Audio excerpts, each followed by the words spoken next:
जो ये कांवड़ यात्रा हो रही है, और विशेषकर कांवड़ यात्रा तो पूरे देश में होती है, परंतु जो कांवड़ यात्रा हरिद्वार से दिल्ली तक वाले रूट पर होती है, ये अक्सर चर्चा का विषय होती है। इसमें बहुत सारे विवाद खड़े हो जाते हैं, और देखा गया है कि अगर किसी कार वाले को किसी कार वाले से थोड़ा भी टच हो गया तो उसमें तोड़फोड़ शुरू हो जाती है।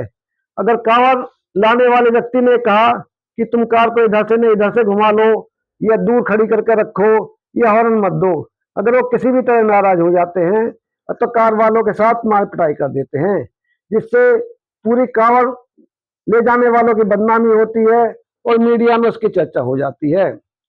साथ के साथ ये नहीं होना चाहिए, पुलिस को सख्त एक्शन लेना चाहिए और कांवड़ वालों को भी संयम करना चाहिए।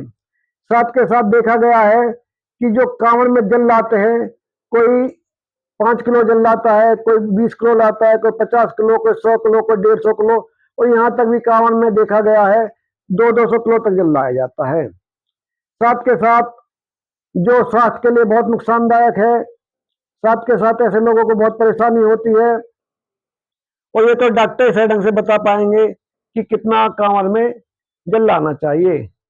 और कांवड़ में कई तरह की व्यवस्था होती है। जो कांवड़ के नियम हैं, जो लोकल में उनके साथ क्या करें, उनके गुरुजी चलते हैं, कांवड़ का एक जत्था होता है, 5 का, 10 का, 20 का, तो उनके साथ एक गुरुजी होते हैं या पंडित होते हैं। उन्हीं के मार्गदर्शन में कांवड़ यात्रा चलती है। वो नियम कायदे कानून बताते हैं कि कांवड़ यात्रा के दौरान क्या करना चाहिए, क्या नहीं करना चाहिए, सब वही बताते हैं। मोटे तौर पर सबसे इम्पोर्टेंट बात ये होती है कि गूलर के पेड़ के नीचे कांवड़ नहीं निकलनी चाहिए, वो खंडित हो जाती है। और शासन प्रशासन में ध्यान रखता है कि ऐसी उसमें यात्रा ना हो जहाँ गूलर के पेड़ हो। और कांवड़ वालों को हर साल जाते हैं, उनको पता होती है कौन सा रूट सुरक्षित है।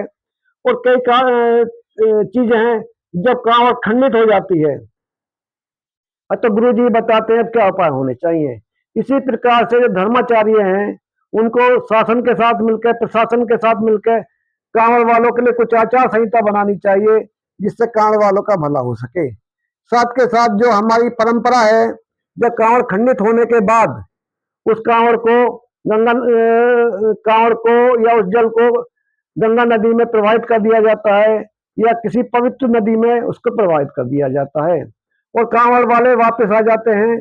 अगर उनके पास समय होता है तो कांवड़ को दोबारा शुरू कर देते हैं, दोबारा ले आते हैं, अथवा इस संकल्प के साथ इस साल कांवड़ खंडित हो गई तो हम अगले वर्ष इसको संकल्प के साथ लाएंगे।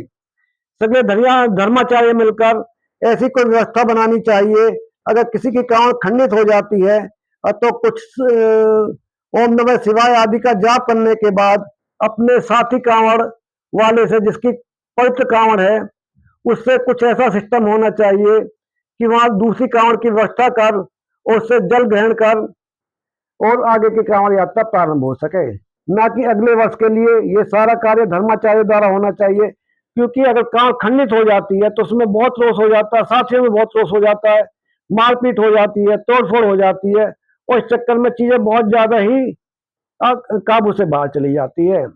इसी प्रकार जो कांवड़ खंडित के बारे में धर्माचार्यों को कोई नई व्यवस्था बनानी चाहिए। और अगर रास्ते के बीच में अगर कोई 200 किलोमीटर की यात्रा करता है और 10 किलोमीटर पहले उसकी कांवड़ खंडित हो जाती है, ऐसे में धर्माचार्यों को कुछ व्यवस्था ऐसी करनी चाहिए कि अपनी साथी जो कांवड़ लेकर आ रहा है उसकी कांवड़ का सहयोग कर या उसकी कांवड़ का कुछ हिस्सा करें, या उससे कुछ जल, पवित्र जल उसको दे दिया जाए, ताकि उसकी कांवड़ सही हो सके। ये सब परंपरा होती है, और जो धर्माचार्य परंपरा बनाते हैं वो नियम बन जाते हैं। इस बारे धर्माचार्यों को मिल बैठकर जो कांवड़ यात्रा में क्या क्या सुधार किए जा सकते हैं, जिससे क्या करें पब्लिक का मनोबल बढ़े, और इस तरह की जो घटना होती है तोड़फोड़ वाली वो कम से कम हो। धन्यवाद।